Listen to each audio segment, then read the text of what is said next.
Lepai, Lepai, Lepai, Lepai, Lepai. Hey, Beth, man, I'm so glad to see you. Good to see you, girl. Yes, ma'am. So I was just curious, I know we know a lot about each other, but I'm sure our friends out there don't.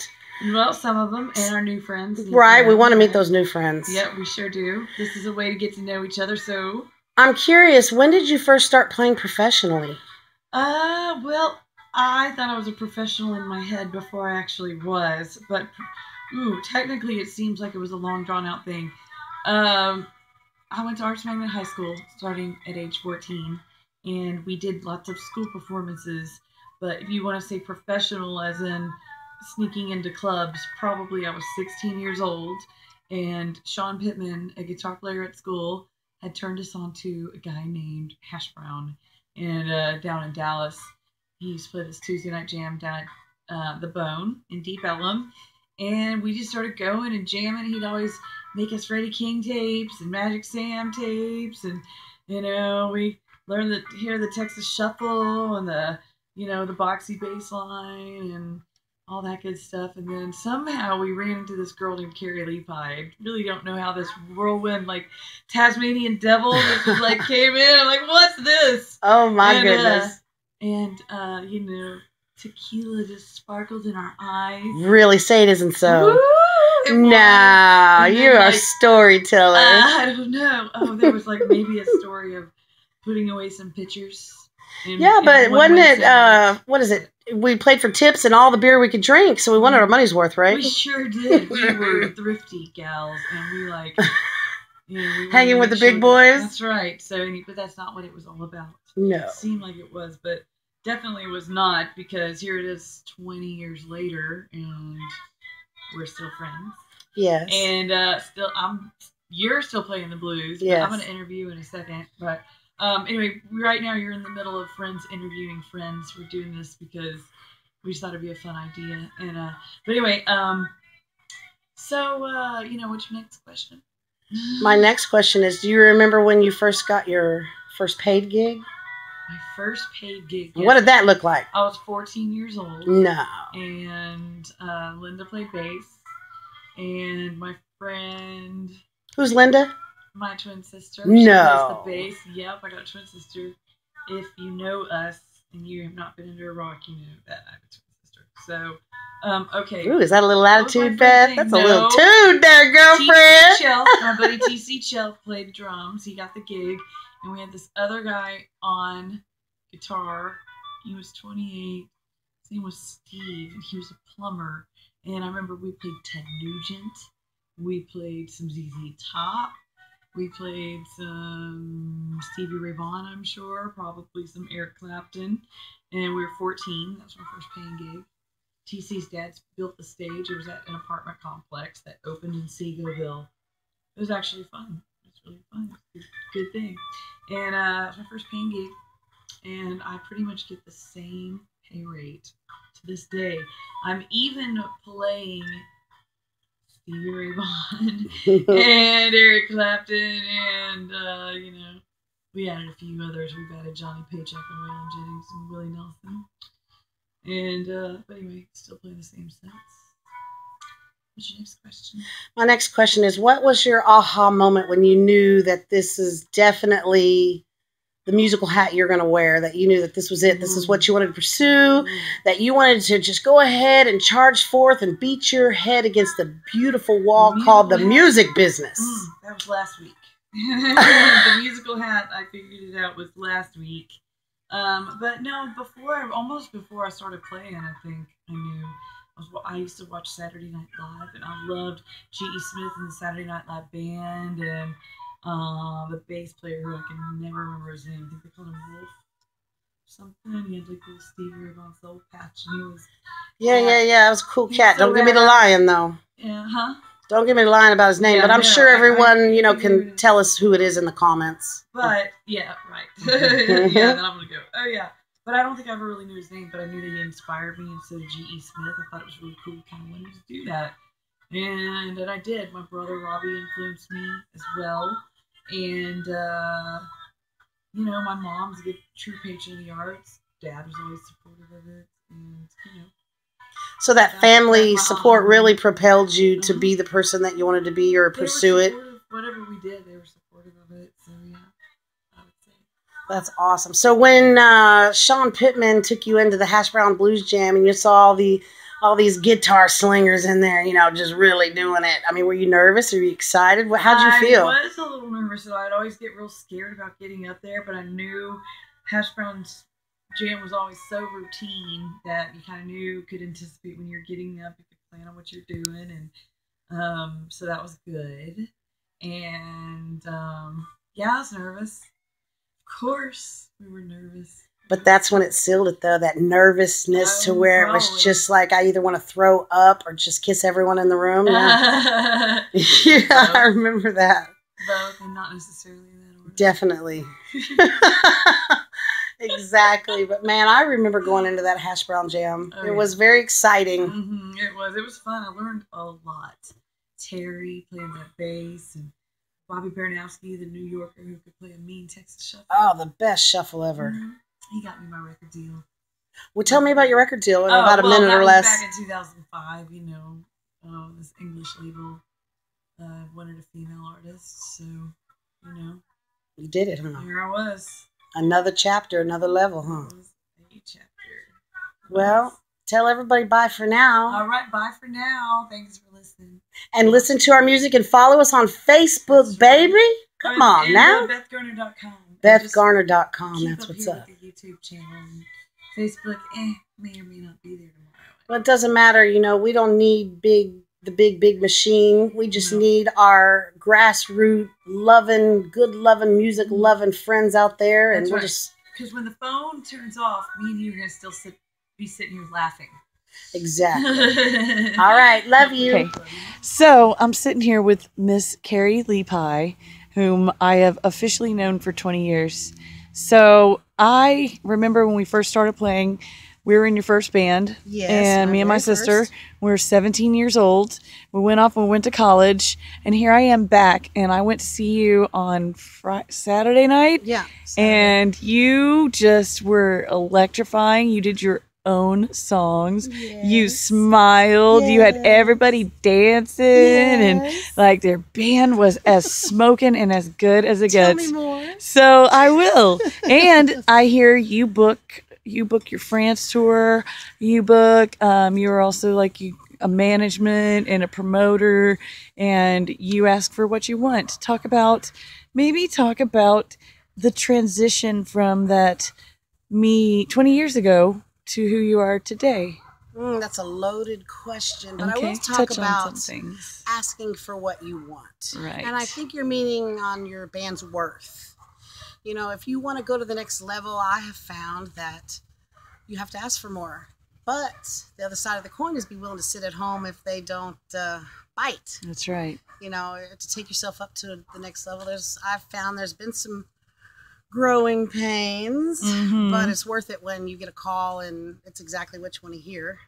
So I would just say hold out, gamble on yourself, and know your worth. Know your worth, go for it. You already have a no. You might as well shoot for the yes, right? That's right, yes. Fast no's aren't good. Slow yeses are. That's right. Okay, now tell me about the songwriting process.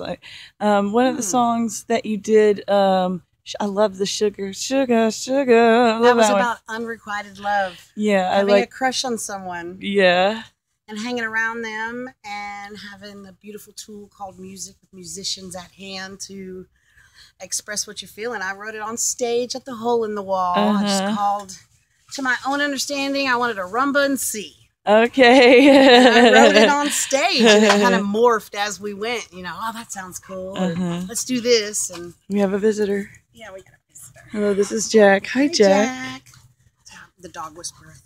Okay, yeah, that's who just came darting behind you. A lot of it I wrote very organically in my experience, as I knew it, as I lived it. Yeah.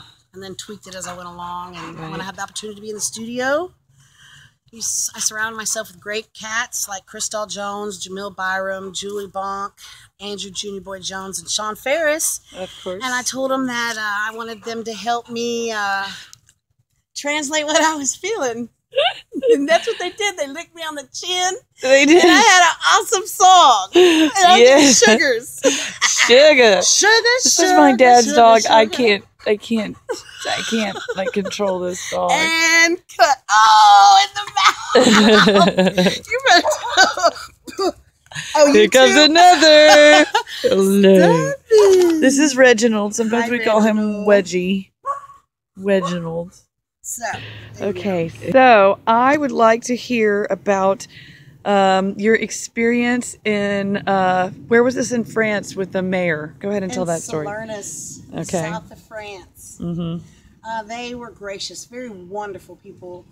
And they invited us, the whole band, over to their house. Had a beautiful spread. I mean, there was stinky cheese, there was light cheese, there was every kind of cheese you can think of, with pate and fruit and wine. It was very comfortable and hospitable.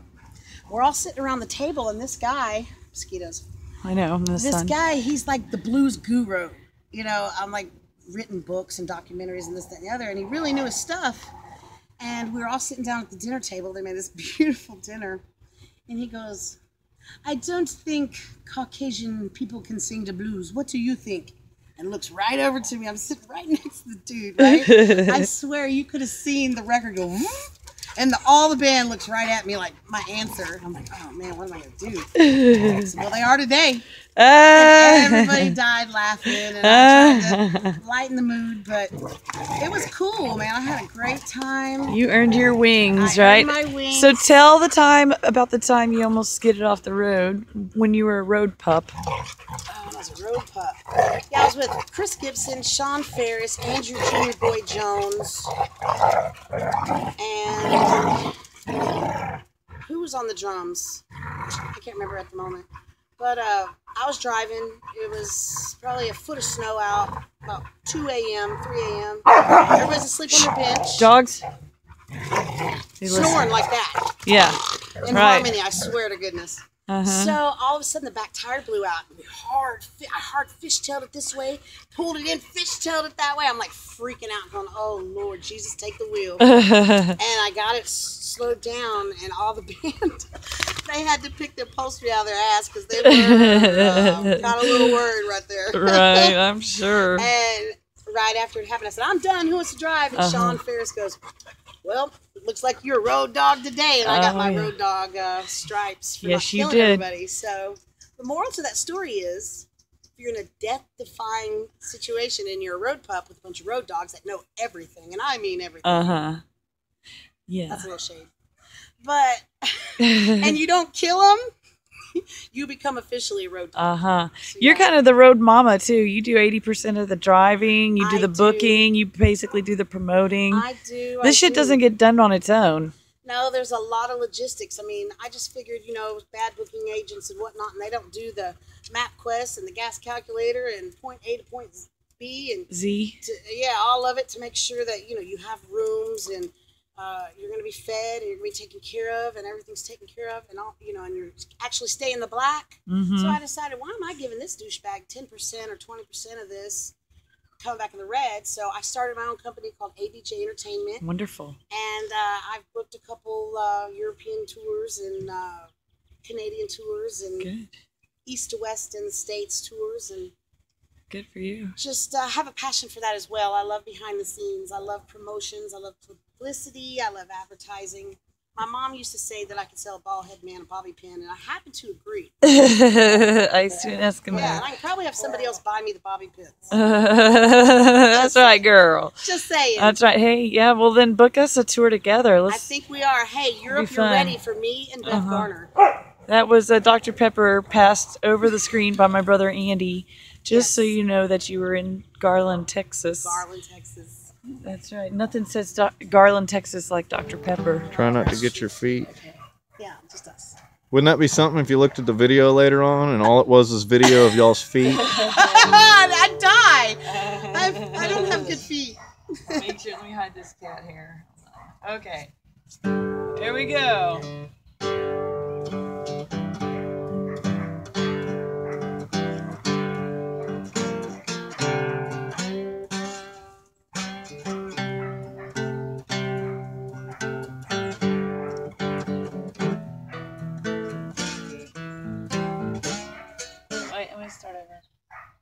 You want me to do like that long intro? I'm sorry, I smell a dead animal. No, y'all are gonna love this. Dead mosquito, I swear. Y'all are gonna love this. Dead mosquito, I swear. Hey man, if somebody pisses you off, just go, mosquito! Yep. Pretty much. You see that look? She's like, I know she just didn't. No, I'm glad you did. Okay, so anyway, take two. All right, take two. Is there a way? I'm going to talk about the Norway gigs. They're very fun. Down on, in Nashville, Tennessee, downtown, there's a strip called Broadway. It's kind of like 6th Street in Austin, but it's a little smaller. It's kind of a little honky-tonk haven. And I've been down there making my living for the past 5 to 7 years. And we were discovered by this club owner from Norway, Bud, to be exact, just outside of Oslo. And they flew my band, the Tennessee Twisters, that's the band I was fronting at the time, overseas. And we played in Norway. It was a whole bunch of fun, man. It was just like nice little crowd. And everybody was, I mean, it was just people stumbling over the ropes. And, anyway, you know, it was really nice. It felt a little validated, like all those hard hours downtown paid off by getting us to go over to Norway. And one of my fiddle players ended up marrying a Norwegian man, so it really paid off for her. And they met at my gig, so that's pretty cool. Moving on. I can't tell any other stories because I just can't. There wasn't really anything else to tell. I'm kind of boring. Actually, mosquitoes, be gone. Be gone. There we go. There we go. Well, you ought to see my baby. A girl, that man is so fine. He loves me every morning and every night. And he's always on my mind. He's got sugar-coated love. Yeah, sugar-coated love. He's a real doll, baby. I don't mean baby, he's mine. Well, if you want to know what sugar-coated love is, it's the best love that they've got. It's the kind of love that makes the old feel young and makes the North Pole hot. It's got sugar-coated love. Yeah, sugar-coated love. He's a real doll, baby. I don't mean baby, he's mine. Tell me about it, sugar.